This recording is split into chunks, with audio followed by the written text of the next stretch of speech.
लीजिए। जैसे यमुना स्नान करने गए, गंगा स्नान करने गए, यहां जहां सब परिवार के परिवार स्नान करते, अचानक दृष्टि गई है, अब दोबारा नहीं देखना। अगर दोबारा देख लिया तो अष्ट मैथुन के अंतर्गत आता, वो आपका भाव बिगाड़ देगा। भूल से दृष्टि चली जाए तत्काल उधर से दृष्टि हटा लें। किसी भी माता बहन को जिसको जो गृहस्थ में पाणी ग्रहण किया वो अर्धांगिनी, इसके अलावा जहां भी दृष्टि जाए अपनी दृष्टि को सुधारना है। जैसे हम अपनी मां के पास रहते हैं तो क्या भाव लो, कोई गलत भाव थोड़ी आता। अपनी बहन के साथ रहते हैं तो क्या गलत भाव आता है? वो तो राक्षस है जिसके अंदर गलत भाव है, वो मनुष्य थोड़ी है। अरे बहन बेटी मां है तो परम पवित्र, इनके तो चरण रज माथे पे रखते हैं, माथा इनके चरणों में रखते हैं। देखो कितनी सुंदर रीति हमारी, ने तो देखा है कभी बेटी से पैर नहीं छुआते थे पिता, पैर छूते ही थे। हाँ, बेटी के पैर छूते, ये देवी दुर्गा के स्वरूप मानते, एक कन्याएं ये सब भगवती का स्वरूप है ऐसा मानते। और बहन जब राखी बांधती है तो भाई तो माथा रखता ही है, चरण छूता ही है, पूज्य भाव रखना। ऐसे ही जननी सम जान ही पर नारी, ये सब भगवती अम्बा की अंश स्वरूपा है। अपने लोग तो सब श्री जी की सखियां हैं, लाडली जी की दुलारी प्यारी सखियां हैं, अपने को ऐसा भाव।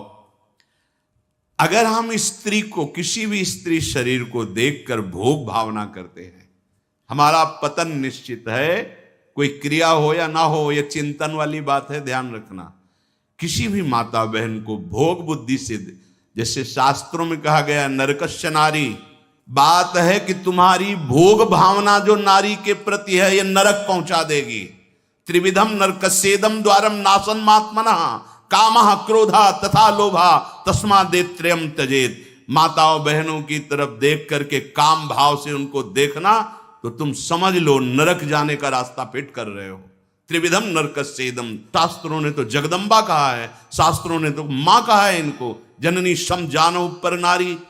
कहां जगत की जो वार्ता है वो कहां शास्त्र के विरुद्ध पहुंच रही। शास्त्र उसको कह रहा है जो माताओं बहनों को गलत दृष्टि से देख रहा है कि नरक, ये तुम्हारे नरक का हेतु बनेगा जो तुम देख रहे हो स्त्री को काम भाव से। आगे कह रहे हैं किसी भी तरह से खिलवाड़ करना। बच्चे हैं, बच्चियां हैं, अब उनको तो ज्ञान नहीं है कि आप गलत स्पर्श कर रहे हैं, आप गलत ढंग से छू रहे हैं, और आप अपनी वासना का पोषण करने के लिए छोटे बच्चों को, बच्चियों को गोद में बैठा ले, खिला रहे, और आपकी भावना दूषित हो रही। ये सत्संग है, बहुत होश में सुनिए। अंतर की वृत्ति भ्रष्ट होने में देर नहीं लगती है। वो अबोध अवस्था को प्राप्त बालक बालिकाएं हैं, भगवान का स्वरूप मानकर दूर से। उपासक उपासना का बढ़ावा करता है, दूर से देखो, चरणों में प्रणाम करो, मेरे लाडली लाल इन्हीं बच्चों में खेल रहे, प्रणाम किया निकल गए। ऐसा किसी भी तरह से स्पर्श करने का अधिकार नहीं है। वो महापुरुष जो भगवत प्राप्त है वो खुद वैसे धूल दूषित उनके साथ खेल रहे, उनकी क्षमता हमारे हृदय में नहीं जागृत है, चूक हो जाएगी। बहुत सावधानी का। एकांत में किसी भी तरह का व्यवहार करना विपरीत शरीर से, काम चेष्टा नहीं कर रहे, पर हंसी मजाक, छूना, खेलना, बातें करना, वो आपको भ्रष्ट कर देगा। एकांत में किसी भी ऐसे विपरीत शरीर का ऐसे हंसी मजाक करते हुए स्पर्श करने से भावना में काम प्रभाव जागृत हो जाता है। बलवान इंद्रिय ग्रामो विद्वानमपि कर्षति, साधारण की तो बात जाने दो। किसी भी जीव को मैथुन करते हुए एकाग्रता पूर्वक देखना, मानो कोई पशु पक्षी आदि ऐसे मैथुन धर्म से अचानक दृष्टि गई, राधा राधा राधा, अगर आपने एकाग्रता पूर्वक देखा तो ये दृश्य आपको भ्रष्ट कर देगा। फिर मोबाइल में देखने वाली तो बात ही जाने दो। अचानक दृष्टि गई किसी पशु पक्षी आदि में, राधा राधा, अपनी दृष्टि नीचे की चल दिए। अगर उसका चिंतन बना, उसको एकाग्रता पूर्वक देखे तो कुछ क्रिया नहीं होगी। मनोवाह नाड़ी इतनी सामर्थ्यशाली, जहां चिंतन हुआ काम का, वो पूरे शरीर से सप्तम धातु को, ब्रह्मचर्य आपका क्षीण हो जाएगा। बहुत सावधानी की जरूरत। वीर्य, प्राण, मन, इन तीनों का परस्पर घनिष्ठ संबंध है। एक भी स्थिर हो जाए तो तीनों स्थिर हो जाएंगे। ब्रह्मचर्य ठीक, मन एकाग्र और प्राण सूक्ष्म। सूक्ष्म प्राणों के द्वारा ही परम योग को प्राप्त किया जाता है। स्थूल प्राण बहुत खाना, बहुत चर्बी बढ़ाना, ये साधन हो पाएगा? शांत ऐसे आटा लगा दिया जाए, उड़े ना। श्वास प्रश्वास चल रही, उस आटे पर धक्का भी नहीं लगना चाहिए, तब समझना चाहिए कि प्राणवायु सूक्ष्म हो रही। इन बातों का कोई ध्यान ही नहीं हो रहा, बस मनमानी आचरण। बहुत इतना खा लिया और उसी को पचाने में पूरी शक्ति लग गई। भजन और एकाग्रता और इंद्रिय संयम तो बात जाने दो, इतना पा लिया। वीर, प्राण, मन तीनों का परस्पर घनिष्ठ संबंध है और उपासना में तीनों का बहुत बड़ा योगदान है। प्राण सूक्ष्म, देखो नाम जब आप श्वास लेते हैं आराम से और नाम चल रहा है, फिर श्वास आराम से, नाम चल रहा है। अब स्थूल प्राण है, बैठे हो, सुनाई दे रही आवाज प्राणवायु, सांप की सी फुसकार निकल रही। आप साधक हैं, आप उपासक, इतने स्थूल प्राण, तो आप मंत्र कहां चला पा रहे हैं? इसका मतलब मंत्र नहीं चल रहा। आराम से शांत श्वास। प्राण जिसका ब्रह्मचर्य ठीक है, बिना प्राणायाम के भी वो सूक्ष्म हो जाएगा। जिसका प्राण सूक्ष्म है, ब्रह्मचर्य ठीक है, मन को एकाग्र करने के लिए ज्यादा श्रम नहीं करना पड़ता। ये तीनों एक तार जुड़े हुए हैं।